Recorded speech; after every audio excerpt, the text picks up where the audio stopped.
Yeah, absolutely. Okay, whenever Everybody you're ready? All right. Morning, I'm Sergeant Adam Blinn with the Jacksonville Sheriff's Office Homicide Unit.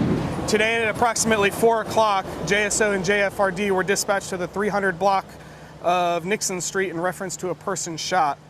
Upon arrival, they located an adult male suffering from a gunshot wound. Rescue attempts were made, but the victim was pronounced deceased at the scene.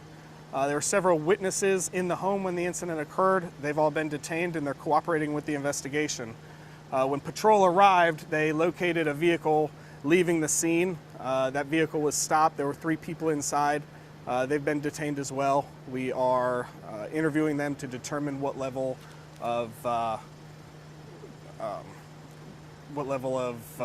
involvement they might have had in the incident. We're still very, very early in the investigation, as you know, so any new information that I get later will be released through the PIO's office. If anybody hears anything or they do have any information for us, they can call the Sheriff's Office at 904-630-0500.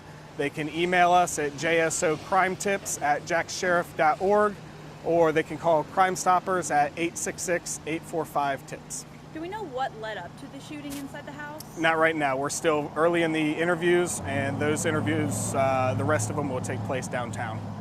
And how many people were inside the house at the time? Right now, we believe at least 6. Right. And for this adult male who was shot, can you say how many times or where he was shot? We don't know yet. We still need a search warrant to go in the house to actually investigate that further. We know he has one obvious wound, but the medical examiner, they will determine how many actual wounds he has, and we're still waiting on search warrants to get signed before we can go in.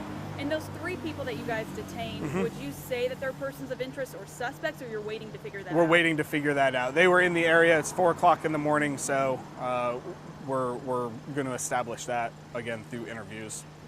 And I just did some research of my own on the JSO crime map, and Sure. I found a reported aggravated assault and a battery in this neighborhood. Do we know if those could be related to this case? I have no idea at this point. Okay. Got it. 9, if I'm just doing my math, 9 people detained? Correct. Questioning? Correct. Something in that ballpark, yes. In the home, are victim and 6 others, or are victim and 5 others? I believe victim and 6 others. Any of those 6 children? No, they're all, everyone involved at this point that we know of is an adult.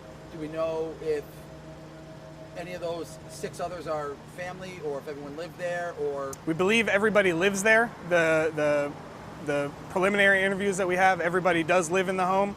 There's multiple rooms inside the home is the way it's being described. But as far as any relationships, I don't know. Do you know? It's a boarding home? I'm sorry? A boarding home? I don't know. I don't know if it would be considered a boarding home or just several roommates that all live together. Yeah, that's what I was going to ask. Have you heard about any previous problems with this house? We haven't. Again, that type of research will be done later. Our primary focus now is the actual crime scene itself. Okay. Where was the car pulled over that left the scene? Down on the same, on McCoy's Creek, just down farther from the home. So it's one of those cars sitting on the side of the road? No, the car's already been towed away. Okay.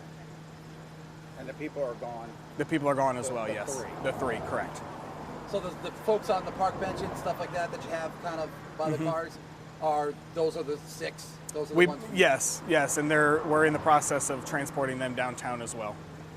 Logistically, it's proven to be difficult with the number of people involved. Well, you're fantastic. Yeah. Thanks.